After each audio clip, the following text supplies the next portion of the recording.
បងប្អូនជឿថាមនុស្សម្នាក់តែងតែមានទុក្ខលំបាករៀងខ្លួនគ្រាន់តែអ្នកខ្លះទុក្ខលំបាកធ្ងន់អ្នកខ្លះទុក្ខលំបាកស្រាលអញ្ចឹងទៅដូចខ្ញុំរាល់ថ្ងៃអញ្ចឹង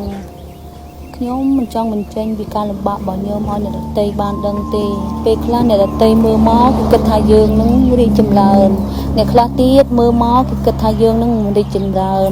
រកហើយនៅមិនសល់អី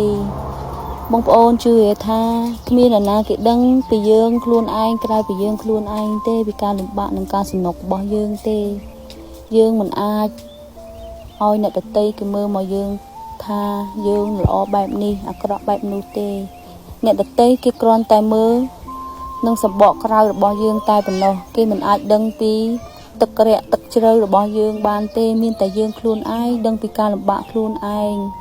តស៊ូខ្លួនឯងដើរទៅមុខខ្លួនឯងហត់ត្រឹមណាឈប់ត្រឹមនឹងមានតែរត់ខ្លះដើរខ្លះអង្គុយខ្លះនឹងហើយទៅជាខ្លួនឯង